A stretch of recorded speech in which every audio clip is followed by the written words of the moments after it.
Assalamualaikum warahmatullahi wabarakatuh. Perkenalkan, nama saya Diandra Naila Azhara dari kelas 12 IPA 5.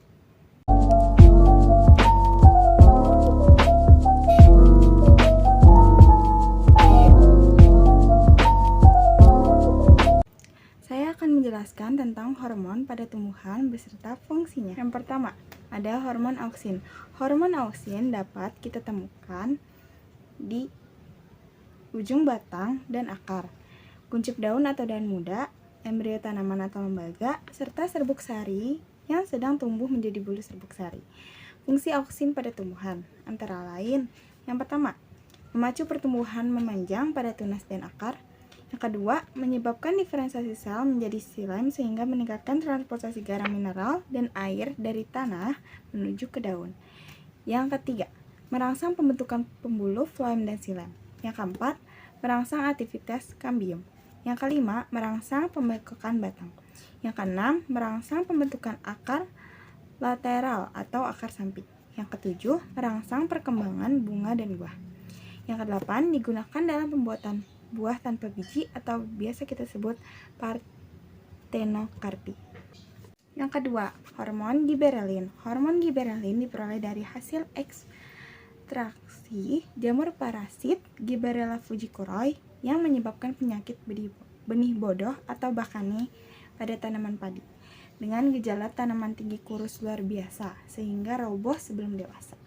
Fungsi hormon giberelin pada tumbuhan antara lain: yang pertama, memacu pemanjangan dan pembelahan sel. Yang kedua, memacu perkembangan embrio pada perkecambahan. Yang ketiga, mengakhiri dormansi pada biji dan kuncup ketiak batang. Yang keempat, merangsang pertumbuhan bunga lebih awal. Yang kelima, memperbesar ukuran buah.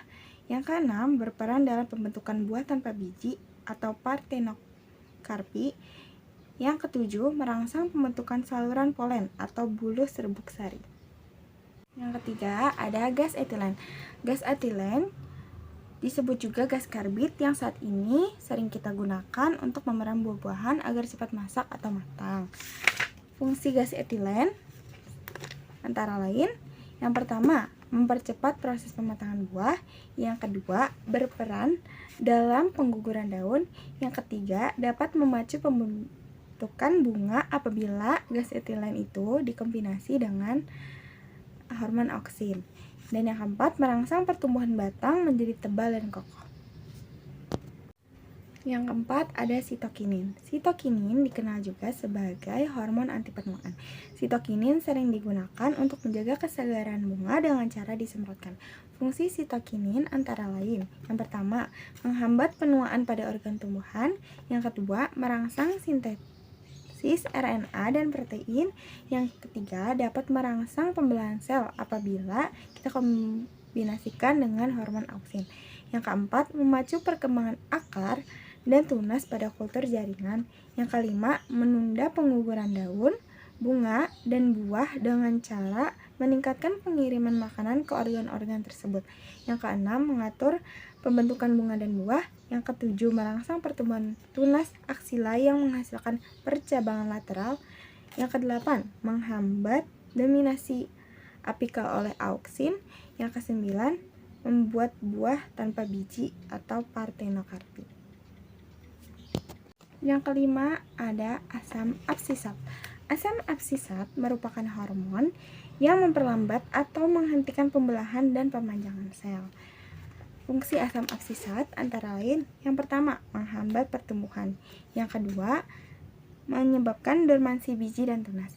Yang ketiga, menyebabkan senesens atau kematian pada sel, organ, atau individu. Yang keempat, menyebabkan absisi atau gugur daun. Yang keenam, ada kalin. Kalin adalah hormon tumbuhan yang dapat memacu pembentukan organ tertentu, misalnya akar, batang, daun, dan bunga. Kalin dapat dibedakan menjadi beberapa jenis. Yang pertama, filkalin, berfungsi memacu pembentukan daun. Yang kedua, kaulakalin, berfungsi memacu pembentukan batang. Yang ketiga, rizokalin, berfungsi memacu pembentukan akar. Yang keempat, ada antokalin atau florigen yang berfungsi memacu pembentukan bunga. Yang ketujuh, ada asam traumalin. Asam traumalin berfungsi memacu pembelahan sel pada bagian tumbuhan yang mengalami luka. Peristiwa penutupan luka ini hanya terjadi pada tumbuhan dikotil. Pada tumbuhan monokotil tidak akan terjadi penutupan luka jika batang tumbuhan terluka. Sekian dari saya tentang hormon pada tumbuhan beserta fungsinya. Kurang lebihnya mohon maaf. Wassalamualaikum warahmatullahi wabarakatuh. 拜。